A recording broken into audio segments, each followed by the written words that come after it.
Hello, this is Tak Chung from Walk with Tak. Welcome to my YouTube channel. If you enjoyed this video, please like, subscribe, and share. To me, home cooking is very important. Not only it is nutritional, it is a lot of fun, but it also can make something that nobody else can make for you. In here, I'm going to show you an example of a particular dish that only we can cook for ourselves. Nobody could. It is a relatively complicated dish, but it includes all the ingredients that we love. It is a dish started out with pan-fried noodles, and on top of it, we have added shrimp, soy tofu puff, broccoli, mushroom, and bell pepper. We cook it to exactly the way how we like it. So let's go into the kitchen, see how we actually do this. For this pan-fried noodle template, frying the noodle is critical. As soon as I put the noodles into the wok, I try to toss it immediately so that the bottom of the noodle will be coated with oil. This way will prevent the noodle from stick to the bottom of the wok. I use the angel hair pasta noodle to cook this dish. I normally use the Chinese egg noodle, but I find that the angel hair pasta noodle work equally well. To avoid the noodles to burn to the bottom of the wok, I add some more oil to make sure that it is well covered. However, I try to use as little oil as possible. It takes about 3 to 5 minutes to fry the bottom of the noodles. By this time, I turn the noodle over. You can see the bottom part is already been brown. I'm now going to let the other side of the noodle to be fried. I cook the noodles in advance and I store them in the refrigerator at least overnight. This will allow the noodles to dry out and it will prevent them from sticking and burning to the bottom of the wok.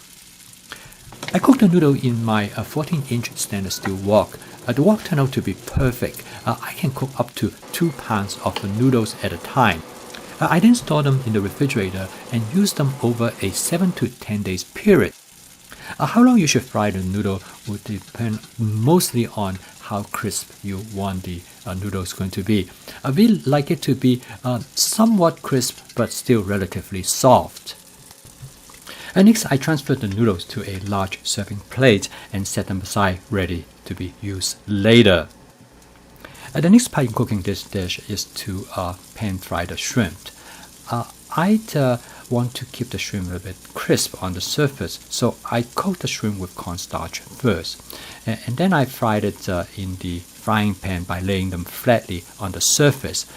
This method is also known as shallow frying. What basically is very similar to deep fry, except you fry one side at a time and then you turn it over and let it to fry other side. Both my wife and I enjoy how this way to cook the shrimp. We love the texture, and also the cornstarch protects the shrimp and keep the shrimp moist and tender within. And now it might seem like extra work to fry the shrimp separately, but to me it's all worth the time because this way I can fully control the texture of the shrimp and fry it exactly the way I want it to be. This is definitely a clear advantage of home cooking. Next, I'm going to add 6 cups of broccoli to the wok. I have the broccoli prep in advance. They have an excellent shelf life, usually between 7 to 10 days. It is really nice to have the broccoli at your fingertips when you are ready to cook. I start with a minimum amount of oil. I then add some more oil when I see there's a need. Now the broccoli absorb the oil readily. The florets tend to pick up the oil quickly, and you can see that the bottom of the wok is almost dry. But I try to use as little oil as possible during stir fry, so I will only add more oil when I see there is a need. Here's a trick I want to mention to you is that fry the broccoli to the point that it will get slightly charred. This will add wonderful flavor to the broccoli. I add some additional cooking oil before I add the mushroom. Mushroom again soaks up the oil readily. The general rule of thumb is that if you don't want anything to be burned to the bottom of the wok, make sure you have some oil. Otherwise, food will tend to burn. But sometimes you might want it to burn slightly because the charring gives flavor to the food ingredients. Another tip I want to give you is that alcohol goes really well with mushroom because they soak it up and give the mushroom great flavor. And you can add any wine that you would like to. And here I use some rice wine. So the final step is to add some bell pepper. As you notice here, I add 3 different kinds of bell pepper. This way actually give color to the dish. This is another tip that I learned over the years. The appearance of the dish is actually quite important. A dish looks good, usually tastes good. The final step is to cook the tofu pup. I add a little bit more oil. The tofu pup that I use that is come already fried. I cut the tofu pup in half to expose its sponge-like structure. Next, I add some water to the wok. This will allow the tofu pup to soak up the fluid. And now this turned out to be the secret to make the tofu pup taste good because when you bite into it, it's almost like a soup. So next, I'm going to season this sauce by first using some oyster sauce and then followed by adding some hoisin sauce. One great characteristic of the tofu pup is its ability to soak up whatever the flavor that you have in the sauce. And because of its ability to soak up the fluid, when you bite into it, like you bite into a packet of soup. So in this case, I'm going to add some more water to make more sauce because I need the sauce to go over the noodles. I did a quick taste test. I decided I would like to add a little bit more oyster sauce. Also, I like a little bit more salt. Instead of adding salt, I'm going to add some light soy sauce. And for adding color to the dish, I'm going to add some dark soy sauce. You might ask, how much do I know to add to create this sauce?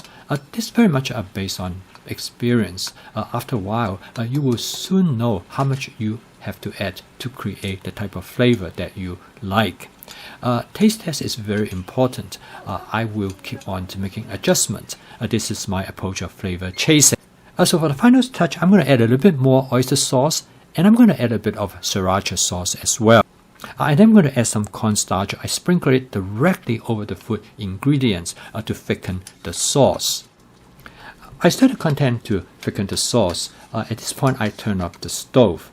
And then I add the vegetable to the wok, mix it briefly, and the dish is ready to serve. I then transfer the content to the serving plate with the pan-fried noodle in it. Last thing I'm going to do is that I also transfer the shrimp right on top over the vegetable. Despite the complexity of this dish, advanced prepping and stir-frying make it possible to cook this dish in less than 15 minutes. As you can tell that there's a lot of food, but we enjoyed it so much, we ate almost most of it, and that's what is left. So okay, next let's take a look at the calorie content of this dish. Expected most of the calorie come from the pasta, which is about 768 calories. The shrimp actually contribute relatively small amount of calories. For 4 ounces, it's only 92 calories. As expected, the cornstarch actually has quite a bit of calorie. We use 1 tablespoon for coating the shrimp, another tablespoon for making the sauce. The mushroom, pepper, and broccoli only amount to a small fraction of the total calories. With 2.5 ounces of soy tofu pup, it amounts to 150 calories. The canola oil is 160 calories from 4 tablespoons. The remaining are the sauces. So altogether, this dish is 1,483 calories, with about 750 calories per person. By the end of this meal, my wife and I were really full. So the question is that, is there a way for us to reduce the amount of calorie? The first thing come to our mind is to reduce the amount of pasta by half. That will cut away about 380 calories, and they will also use less canola oil. So in this case, it will drop the total calories to about 1,059 calories. And my wife also feels that maybe we can use less soy tofu pot. So we dropped the soy tofu pot to 1 pot. So if this is the case, we can further reduce the calorie to 929 calories. Each one of us will consume a little bit over 450 calories. I think we were both quite happy with that. For losing weight, you can reduce the number of calories by adjusting the ingredients in the dish without changing the characteristics of the dish. In this video, I want to use this dish as an example to demonstrate to you how you can modify the calorie content by adjusting the components of the ingredients. So as you can see in this dish, by changing the quantity of the noodles, you really will not affect the main aspect of the dish. So if weight loss is one of the objectives that you have, then making adjustment of the calories, and I have shown you in this example, will be one good way to approach the problem. To me, the advantage of template-based cooking is that you will be given with lots of options and you don't have to follow any specific recipes. All you need to do is to make variations on the basic template. This makes cooking much simpler and far less stressful.